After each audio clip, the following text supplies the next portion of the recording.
Écritures, je voudrais parler du célèbre rabbin catalan Hasdai Crescas et sa relation à Ibn Sina, à Avicenne. Crescas est né à Barcelone vers 1340 et il est mort à Saragosse pendant l'hiver de 1410-11. Il était juge Hasdai Crescas. Il était juge des Juifs du royaume d'Aragon et conseiller du roi Jean d'Aragon et de la reine la talentueuse princesse française Yolande de Bar. Crescas Yolande de Bar, princesse française. Crescas est l'auteur de livres philosophiques Or Hashem, écrit en hébreu, qui a récemment été traduit en français comme La lumière de l'éternel par Eric Smilevich. Crescas était un philosophe anti-aristotélicien. Il a critiqué les théories d'Aristote sur l'espace, le temps, l'impossibilité du vide et l'impossibilité d'une infinité réelle. Et il a critiqué les preuves aristotéliciennes de Dieu qui sont basées sur ces théories physiques. Il était donc anti-aristotélicien. Mais tous les aristotélismes n'étaient pas semblables à ses yeux. Il préférait l'aristotélisme d'Avicenne à celui d'Averroès. Alors qu'Averroès présente un aristotélisme dur et mécaniste, l'aristotélisme d'Avicenne est métaphysique et religieux. Pour Averroès, Dieu est le premier moteur du monde physique, alors que pour Avicenne, Dieu est totalement indépendant du monde physique, c'est-à-dire totalement libre du monde physique. Il est l'existence nécessaire, séparée de notre monde contingent. Il est transcendant. Cette indépendance absolue du monde physique rend possible la providence personnelle de Dieu pour ses créatures. Crescas mentionne explicitement Avicenne 7 fois dans La lumière de l'éternel. En outre, la célèbre preuve métaphysique de Dieu de Crescas, qui est analysée par Spinoza dans sa lettre sur l'infini, c'est-à-dire la lettre 12 à Ludwig Meyer. Cette preuve est fondée en partie sur Avicenne. Crescas mentionne 5 fois Avicenne avec Al-Ghazali. Sa principale source des doctrines d'Avicenne était sans aucun doute le livre avicennien populaire d'Al-Ghazali, Maqasid al-Falasifa, les intentions des philosophes, en hébreu Kavanot Philosophim. Cependant, Crescas a également fait usage du livre d'Avicenne en Najat, La délivrance, en hébreu Sefer Hatzalat HaNefesh. Dans ce qui suit, je voudrais examiner les 7 textes dans lesquels Crescas mentionne Avicenne. Je parlerai aussi brièvement de sa preuve de Dieu, qui est en partie avicennienne. Le premier passage. Dans l'introduction du premier livre de La lumière de l'éternel, Crescas se livre brièvement à l'histoire de la philosophie et nomme les principaux penseurs qui ont discuté du problème de l'existence de Dieu, du point de vue de l'investigation rationnelle. En hébreu, mipat hachakira. Je cite, le premier qui développa une argumentation rationnelle sur ces sujets fut Aristote, dans les livres physiques et métaphysiques, suivi par ses commentateurs tels Themistius et Alexandre d'Aphrodise, et les derniers d'entre eux, Al-Farabi et Averroès, et par les auteurs tels Avicenne, Al-Ghazali et Rabbi Avraham ibn Daoud. Le maître, c'est-à-dire Maïmonide, en écrivant son ouvrage Le Guide des Égarés, s'est servi de la plupart de leurs propositions. Crescas nomme ainsi 9 philosophes, 3 grecs, 4 musulmans et 2 juifs. Avicenne est mentionné avec Al-Ghazali, Avraham ibn Daoud et Maïmonide comme récents auteurs aristotéliciens, tandis qu'Al-Farabi et Averroès sont mentionnés comme récents commentateurs aristotéliciens. Dans cette brève histoire de la philosophie religieuse, Aristote est au début, Maïmonide à la fin, et Avicenne au milieu, ou, si vous voulez, il est au centre de la scène. Le deuxième passage.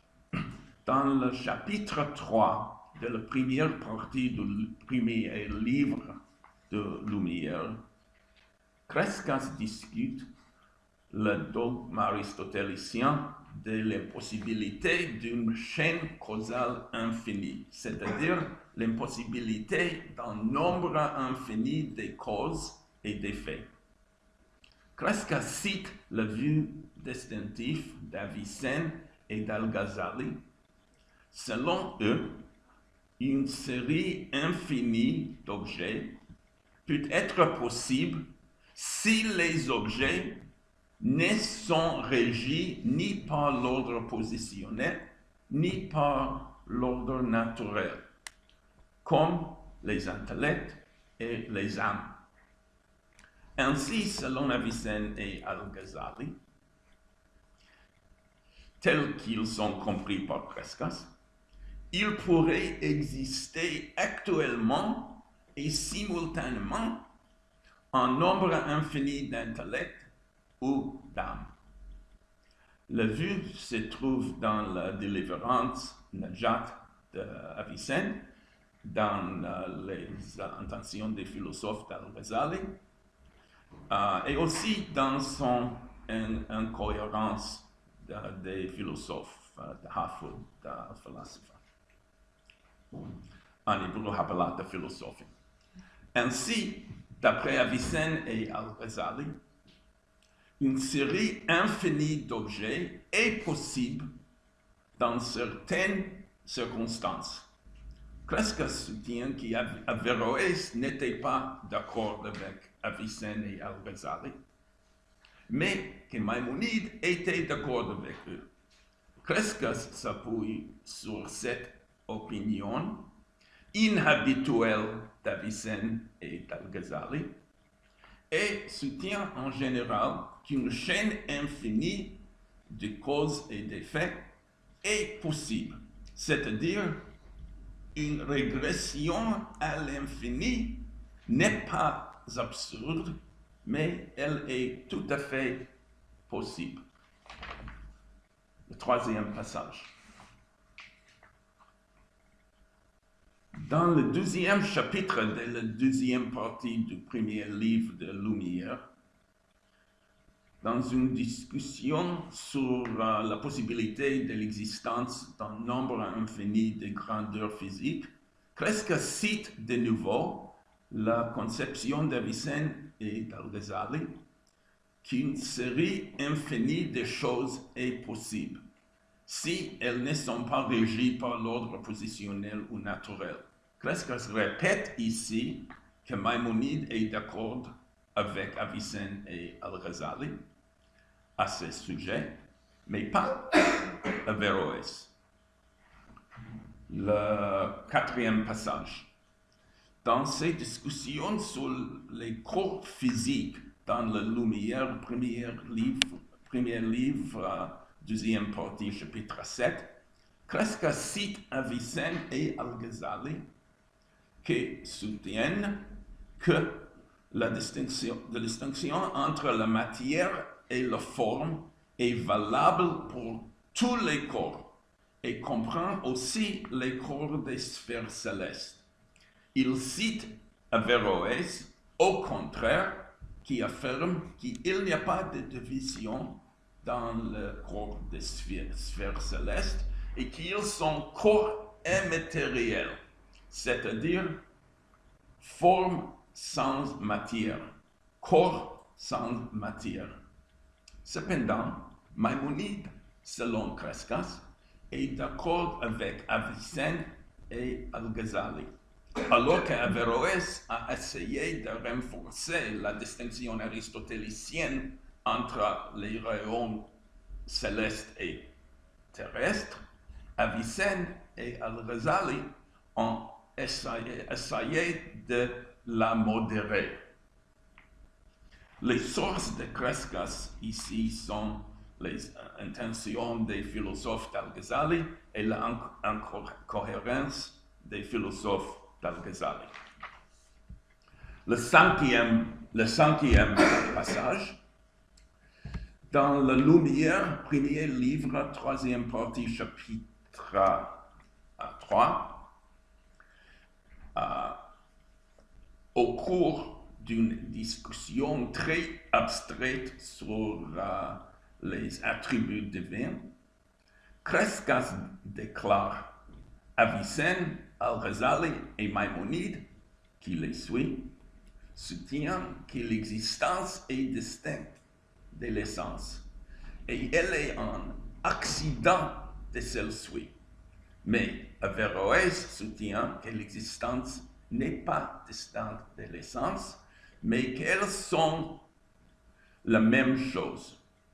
Ici encore, en métaphysique comme en physique, Crescas présente Maïmonide comme suivant Avicenne et Al-Ghazali.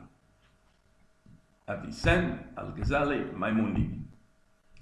En opposition à Averroès, Crescas semble mettre en place deux camps aristotéliciens. Avicenne, Al-Ghazali et Maïmonide dans un camp, Averroès dans l'autre. Dans ce cas, Crescas n'est d'accord ni avec le camp avicennien, ni avec le camp averroïste. Selon lui, l'existence n'est pas un accident de l'essence et n'est pas identique à l'essence, mais elle est un attribut essentiel de l'essence. En hébreu, tor atzmi, attribut essentiel, c'est-à-dire elle est une condition nécessaire de l'existence. Le sixième passage. L'analyse dans la Lumière, premier livre, troisième partie, chapitre 3, Crescas discute l'unité de Dieu. L'analyse de Crescas du prédicat en est semblable à son analyse du prédicat existe. Selon lui, Avicenne, Al-Ghazali et Maïmonide, à leur suite, disent que l'unité est un accident d'une chose, mais Averroès dit qu'elle est identique à l'essence d'une chose. Crescas rejette les deux opinions. L'unité, selon lui, est un attribut essentiel, c'est une condition nécessaire. Crescas continue de développer sa théorie des attributs essentiels dans le même chapitre. Soutient que l'ontologie des plus grands philosophes, il parle de plus grands philosophes, s'accorde avec la théorie des attributs essentiels. Les grands philosophes cités sont Al-Farabi, Avicenne, Averroès et Moïse Halevi. Selon ces grands philosophes, le premier effet connaît la première cause, c'est-à-dire le moteur de la première sphère connaît l'existence nécessaire pour Dieu. Ces grands philosophes ne pouvaient penser que le premier effet connaissait l'essence de Dieu, car dans ce cas, il aurait été Dieu lui-même. En effet, selon Aristote, celui qui sait est celui qui est su. Et celui qui est su est celui qui sait. Sechel maskil ou muscal. Ainsi, continue Crescas, les grands philosophes devaient penser que le premier effet connaissait les attributs essentiels de Dieu. Il n'est pas l'essence de Dieu. Dans ce passage, il n'est pas surprenant qu'Avicenne figure parmi les grands philosophes, à côté d'Al-Farabi et Averroès. Il est cependant surprenant que Rabbi Moïse Halevi figure parmi eux. Moïse Halevi est un philosophe avicennien du XIIIe siècle qui a vécu en Espagne et a écrit en arabe le traité sur la métaphysique, Makala Ilahiya, en hébreu Hamamar Ha-Elohi. La célèbre preuve métaphysique de Crescas est claire. Elle se trouve dans la Lumière, premier livre, troisième partie, chapitre 2. Crescas écrit, je cite, c'est la preuve métaphysique de Dieu de Crescas. Je cite, que les causes et les effets soient finis ou infinis, il est inéluctable qu'il existe une cause pour leur totalité, le klalam, totalité, klal, pour leur klalam. Car si tous étaient des effets, il serait des possibilités de l'existence par rapport à eux-mêmes, c'est-à-dire qu'ils seraient contingents, et ils auraient besoin de quelque chose pour décider de la supériorité de leur existence sur leur non-existence. Et cette chose est la cause de leur totalité, et c'est qu'elle donne supériorité à leur existence, et c'est Dieu béni soit-il. Cette preuve de Crescas est fondée en partie sur une preuve de Kalam, citée par Maïmonide dans le Guide des Égarés, première partie, chapitre 74. Selon cette preuve kalamique, on peut imaginer l'inexistence du monde. Selon le Kalam, on peut imaginer l'inexistence du monde.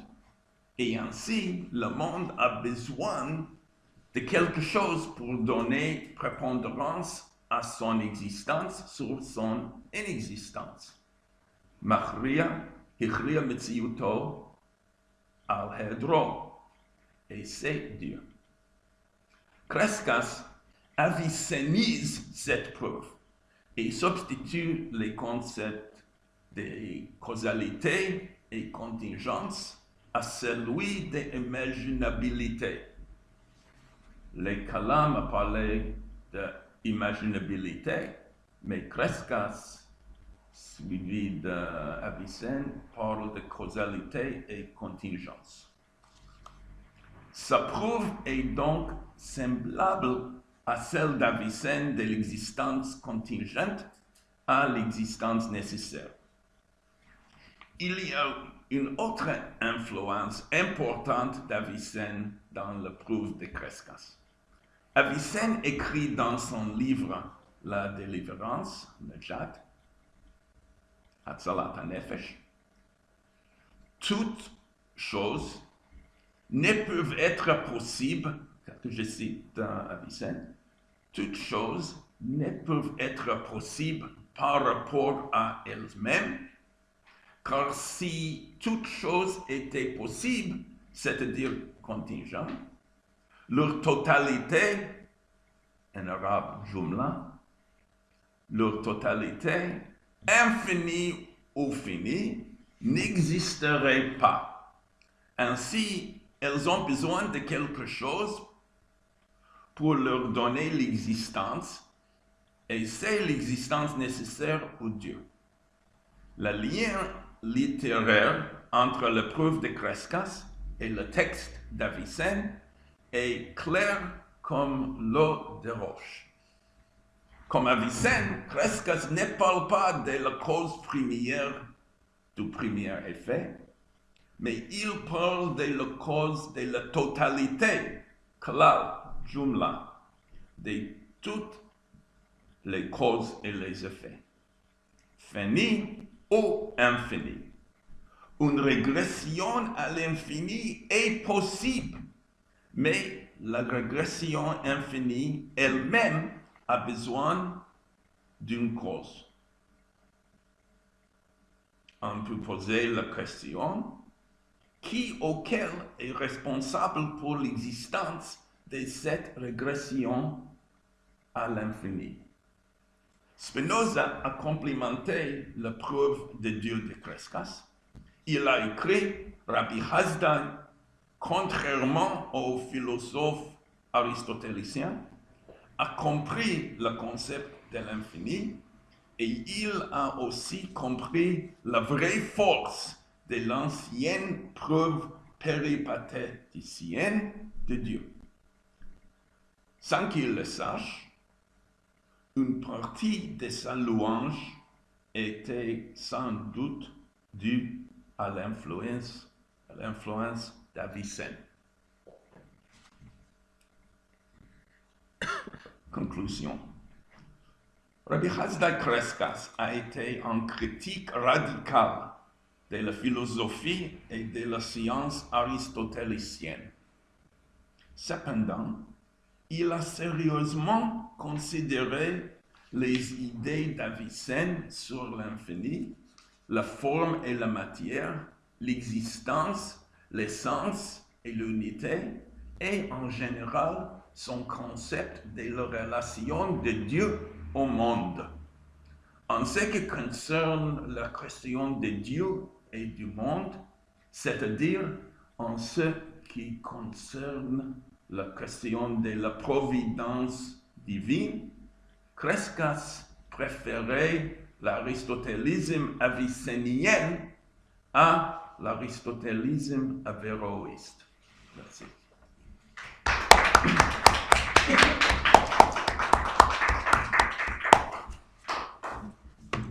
you. The floor is open for questions. Vous pouvez détailler comment ça a été repris par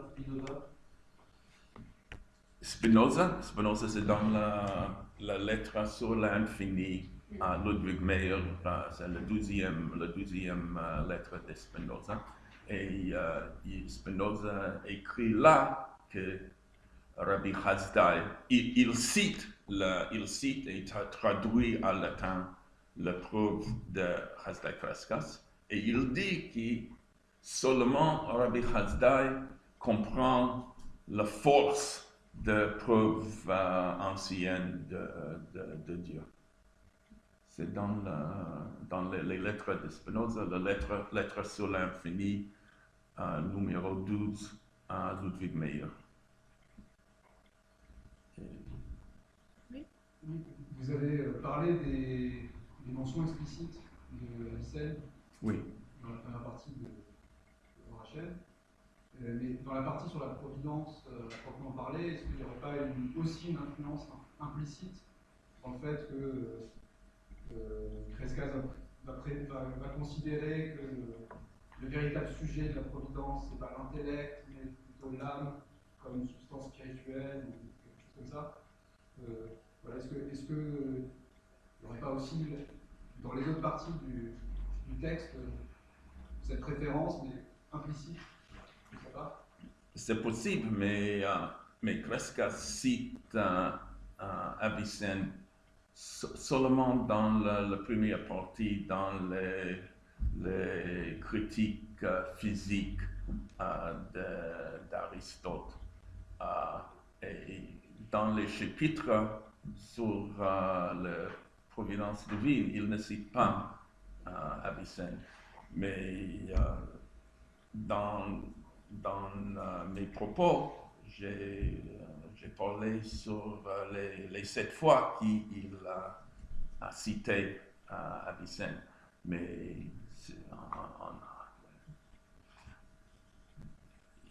l'influence d'Avicenne est plus large. On peut trouver l'influence d'Avicenne dans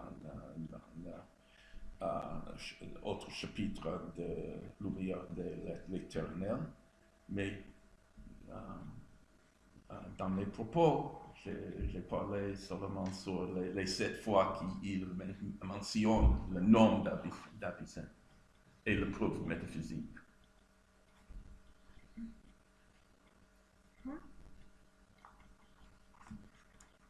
So, thank you, I think, on behalf